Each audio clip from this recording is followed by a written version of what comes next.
নজর রাখবো পরবর্তী সংবাদে। এই মুহূর্তে নজর রাখবো আরজি কর কাণ্ডে, কেননা একটা সময় শোরগোল ফিরেছিল গোটা দেশ জুড়ে, বলতে পারেন গোটা বিশ্ব জুড়ে, এবং সেই জায়গায় দাঁড়িয়ে আজকে 7 মাস অতিক্রান্ত, অবশেষে ডেথ সার্টিফিকেট পেলেন অভয়ার বাবা মা। যদিও তাদের অভিযোগ ছিল যে তাদের ডেথ সার্টিফিকেট নাকি দেওয়া হচ্ছিল না, তাদেরকে রীতিমতো দিনের পর দিন তাদেরকে ঘোরানো হচ্ছে, কিন্তু যাই হোক বুধবার রাতে অভয়ার বাড়িতে ডেথ সার্টিফিকেট দিয়ে এসেছেন স্বাস্থ্য সচিব। বিস্তারিত জানবো, আমাদের সঙ্গে যুক্ত হয়ে গেছে প্রতিনিধি রাজীব দত্ত। রাজীব, কি জানতে পারছো? জানো যে আরজি করে যে মৃত মহিলা ডাক্তার ডক্টর অভয়া, তার মৃত্যু নিয়ে কিন্তু সারা পৃথিবী বিশ্বময় হইচই হয়েছে।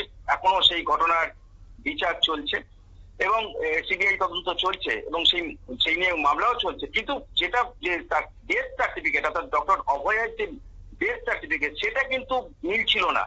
বারবার তার মা বাবা, কখনো আরজি কর মেডিকেল কলেজ, কখনো কলকাতা পুরসভা, কখনো স্বাস্থ্য ভবনে তারা যাচ্ছিলেন, কিন্তু তারা ঘুরে ঘুরে কিন্তু যখনই স্বাস্থ্য ভবন যাচ্ছে তখনই বলা হচ্ছে যে ওটা আরজি কর দেবে, আরজি কর যখন যাচ্ছে কলকাতা পুরসভা দেবে।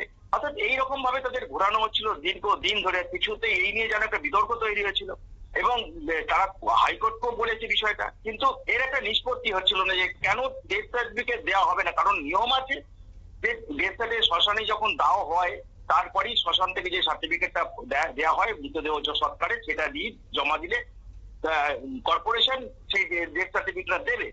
কিন্তু কোথাও যেন মনে হচ্ছে, যার জন্য বিজেপি অভিযোগ করছে যে পরিকল্পিতভাবে এটা করা হচ্ছে, তাদের হ্যারাসমেন্ট করা হচ্ছে। কিন্তু গতকাল এত বিতর্কের পর গতকাল রাত্রিবেলায়, অনেকটা রাত্রি, স্বাস্থ্য সচিব, নারায়ণ স্বরূপ নিগম এবং আরজি কর মেডিকেল কলেজের সুপারিনটেন্ডেন্ট তারা যান। তারা যে ডক্টর অভয়ার যে কামারহাটির বাড়িতে সেখানে যান এবং তার বাবা মাকে এই ডেথ সার্টিফিকেট তুলে দেন। অর্থাৎ দীর্ঘ 7 মাস প্রতীক্ষার পর আবার তারা ডেথ সার্টিফিকেট পেলেন।